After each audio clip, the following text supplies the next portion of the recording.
ओ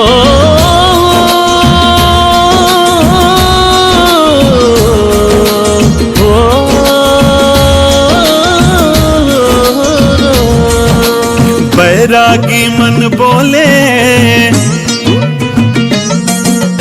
भेद जिया के खोले, हो बैरागी मन बोले भेद जिया के खोले। दुनिया चला चली है भैया समय के पहिया डोले। बैरागी मन बोले भेद जिया के खोले। दुनिया चला चली है भैया समय के पहिया डोले।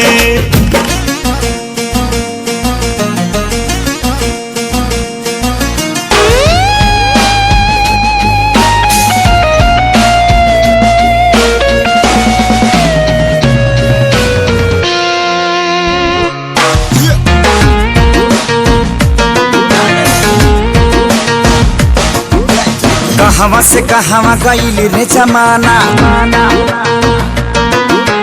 कुछो नहीं लौकता चीजवा पुराना। हो कहवा से कहवा गईल रे जमाना, कुछो नहीं लौकता चीजवा पुराना। न तलो दुआ बात तूने पुलनिया ते भैली का बा, हाय हाय भैली का बा, हाय हाय भैल का बा दुनिया के बा बिगड़ल सबके रहनिया। भैल का बा दुनिया के बा बिगड़ल सबके रहनिया। भैल का बा दुनिया के।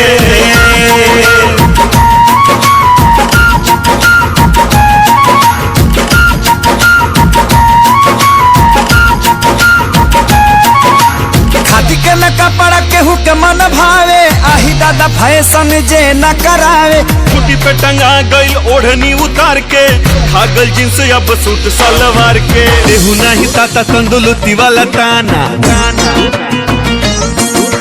बेबी सिकोला के बाटे सब ही दीवाना। देहू नहीं ताता तंदुलती वाला ताना। पेप्सी कोला के बाटे सब ही दीवाना।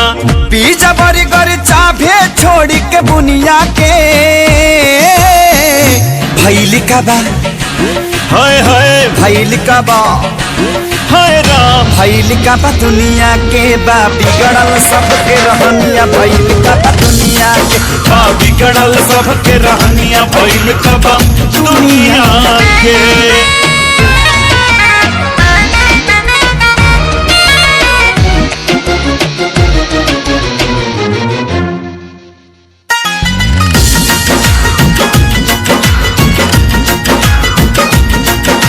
जब से मोबाइल बाटे हाथ हाथ आइल, चैना सकून बाटे सबके भुलाई।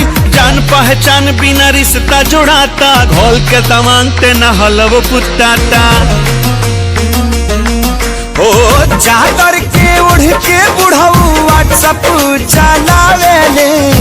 चादर के उड़ के बुढ़ऊ व्हाट्सएप चलावेले। बेटा के फोटो फेसबुक पर लगावेले, हो लड़की पटावेले। गाना सलीली खूबे डीजे पर सुनाता। गजरी चैता के लोगवा भुलाता। गाना यो सलीली अब डीजे पर सुनाता। चैता कजरी के लोगवा भुलाता। लहला कहीं तू नाता ना हल मुनिया ते भैली का बा, भैली का बा, हो भैल का बा दुनिया के बा बिगड़ल सबके रहनिया। भैल का बा दुनिया के बा बिगड़ल सबके रहनिया। भैल का बा दुनिया के।